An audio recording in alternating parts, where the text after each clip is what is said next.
Modi cabinet के मंत्रियों की शपथ हो चुकी है, लेकिन कई दिग्गज चेहरे ऐसे भी हैं जिनको मंत्रिमंडल में जगह नहीं मिली है। कौन है पीएम मोदी के तीसरे कार्यकाल में वो दिग्गज जो इस बार मंत्री पद से दूर रहेंगे? उस रिपोर्ट में देखिए आप।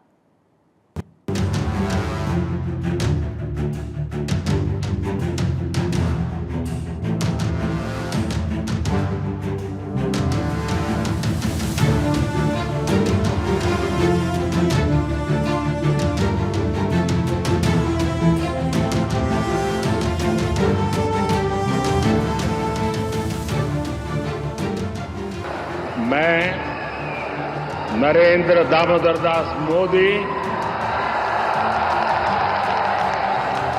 ईश्वर की शपथ लेता हूं। राष्ट्रपति भवन के भव्य प्रांगण में यह आवाज आज शाम तीसरी बार गूंजी, तो लगा जैसे इतिहास खुद को दोहरा रहा हो। इसी के साथ नरेंद्र मोदी पूर्व पीएम जवाहरलाल नेहरू के बाद दूसरे ऐसे प्रधानमंत्री बन गए जिन्हें लगातार तीसरी बार सरकार बनाने का मौका मिला।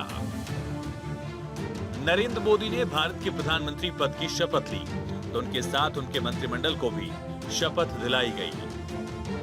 कैबिनेट पद की शपथ लेने वाले मंत्रियों में बीजेपी के टॉप मोस्ट लीडर्स तो शामिल थे ही, सहयोगी दलों जैसे जेडीयू और टीडीपी के नेताओं ने भी मंत्री पद की शपथ ली। मैं राजीव रंजन सिंह उर्फ लालन Singh, I, Jayant Chaudhary, do swear in the name of God.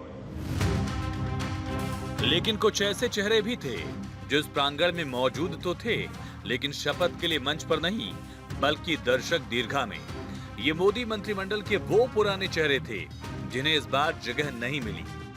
इनमें तो कई ऐसे थे जिन्हें या तो टिकट नहीं मिला या फिर वो चुनाव ही हार गए, जबकि कई दिग्गज ऐसे भी रहे जो न सिर्फ लड़े बल्कि अच्छे खासे मार्जिन से जीते भी, लेकिन फिर भी शपथ लेने का मौका नहीं मिल सका। इस लिस्ट में सबसे पहला नाम है हिमाचल प्रदेश के हमीरपुर से सांसद अनुराग ठाकुर का। अनुराग ठाकुर मोदी 2.0 में कैबिनेट मिनिस्टर थे। उनके पास सूचना प्रसारण और खेलकूद मंत्रालय की जिम्मेदारी थी। बतौर खेलकूद मंत्री उनके कार्यकाल में भारत के खिलाड़ियों ने ओलंपिक से लेकर कई इंटरनेशनल इवेंट्स में जबरदस्त प्रदर्शन भी किया, लेकिन अनुराग ठाकुर मंत्रिमंडल की लिस्ट में जगह नहीं बना पाए। उनकी जगह हिमाचल प्रदेश से बीजेपी अध्यक्ष जेपी नड्डा को मंत्री पद की शपथ दिलाई गई। इसके अलावा नारायण राणे को चुनाव जीतने के बाद भी मंत्रिमंडल में जगह नहीं मिल सकी। इस लिस्ट में अगला नाम पुरुषोत्तम रुपाला का है। वो भी अपनी सीट जीतने के बावजूद मंत्री नहीं बनाए गए। हालांकि जानकार इसके पीछे उनके साथ जुड़े विवाद को भी वजह मान रहे हैं। इसी तरह पिछली सरकार में मंत्री रही स्मृति ईरानी को भी दोबारा मंत्रिपरिषद का हिस्सा नहीं बनाया गया। स्मृति अमेठी से कांग्रेस के केएल शर्मा के सामने चुनाव हार गई। पिछली सरकार में कृषि मंत्री रहे अर्जुन मुंडा भी मंत्रिपरिषद का हिस्सा नहीं है। खूंटी लोकसभा सीट से चुनाव हारे, जबकि आरा से चुनाव हार चुके आरके सिंह के नाम के आगे भी अब पूर्व मंत्री का टैग चस्पा हो गया है। यूपी में अपनी सीट गंवाने वाले महेंद्र नाथ पांडे भी मंत्रिपरिषद का हिस्सा नहीं है। इसके अलावा पिछली सरकार में कई राज्य मंत्री भी इस बार सरकार में नहीं दिखेंगे। हालांकि इनमें से ज्यादातर वही हैं जिन्हें या तो टिकट नहीं मिला या फिर चुनाव हार गए। अश्विनी कुमार चौबे, वीके सिंह ने इस बार चुनाव नहीं लड़ा। दर्शना जरदोश और मीनाक्षी लेखी को भी टिकट नहीं मिला। साध्वी निरंजन ज्योति और संजीव बालियान अपनी सीट नहीं बचा सके। दक्षिण में राजीव चंद्रशेखर केरल में कड़ी टक्कर के बावजूद शशि थरूर के सामने हार गए। वहीं राज्य मंत्री वी मुरलीधरन को भी हार का सामना करना पड़ा था। सियासी एक्सपर्ट्स की माने तो गठबंधन के सहयोगियों को मंत्रिपरिषद में एडजस्ट करना बीजेपी के लिए बड़ी चुनौती है, क्योंकि बीती सरकारों की तुलना में इस बार सरकार में एनडीए के सहयोगी दलों का दबदबा भी है और ऐसे में पिछली सरकार में मंत्री रहे कई चेहरों को मौका नहीं मिला। Bureau report, Bharat 24।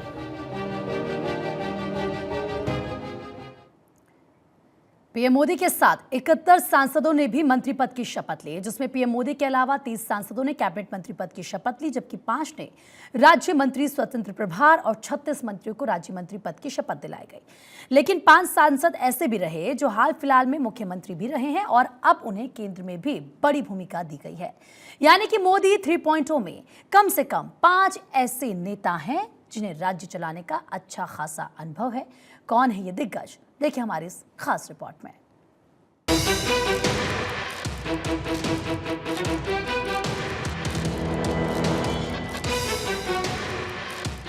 इस बार मोदी 3.0 की कैबिनेट इसीलिए भी खास रही क्योंकि इस बार राजनाथ सिंह, अमित शाह, नितिन गडकरी और एस जयशंकर समेत ज्यादातर सीनियर मंत्री एक बार फिर इस मंत्री परिषद में तो नजर आएंगे ही। 4 ऐसे दिग्गज भी कैबिनेट का हिस्सा बने हैं जो मुख्यमंत्री रहे हैं और उन्होंने अपने राज्य की जिम्मेदारी संभाली है।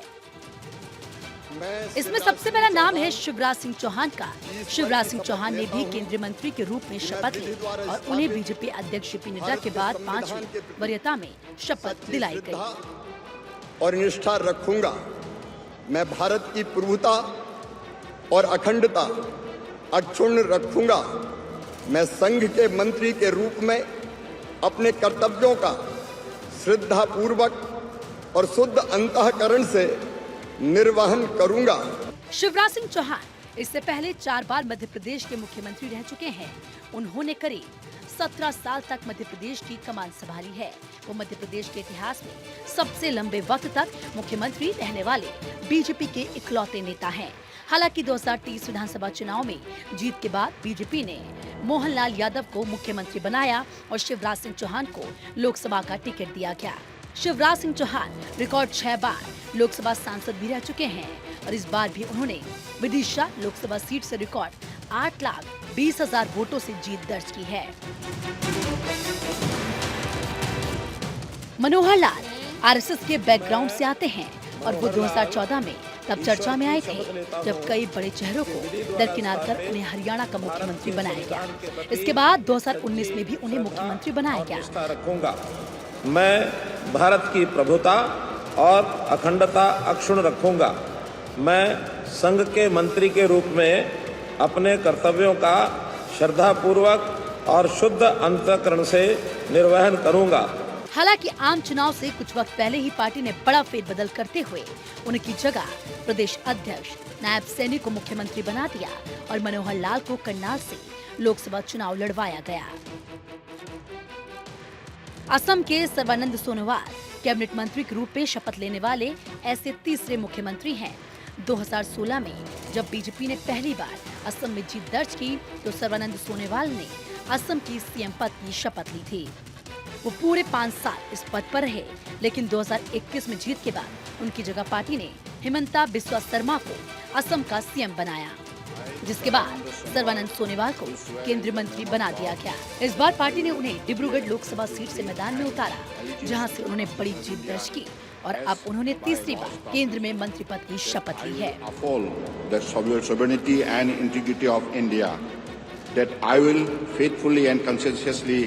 discharge my duties as a minister for the union and that I will do right to all manner of people in accordance with the constitution and the law without fear or favor, affection or ill will. Bihar की गया seat से चुनाव जीतकर संसद पहुंचने वाले जीतन राम मांझी मंत्री पद की शपथ लेने वाले चौथे ऐसे दिग्गज हैं जो सीएम रह चुके हैं। वो मई 2014 से फरवरी 2015 तक बिहार के मुख्यमंत्री रह चुके हैं। महादलित समुदाय से आने वाले जीतन राम मांझी ने करीब 10 महीनों तक बिहार की कमान संभाली थी। मैं जीतन राम मांझी सत्य निष्ठा से प्रतिज्ञान करता हूं कि मैं विधि द्वारा स्थापित भारत के संविधान के प्रति सच्ची श्रद्धा और निष्ठा रखूंगा। मैं भारत की प्रभुता और अखंडता अक्षुण्ण रखूंगा। मैं संघ के मंत्री के रूप में अपने कर्तव्यों का श्रद्धापूर्वक और शुद्ध अंतःकरण से निर्वहन करूंगा। Bureau report, Bharat 24।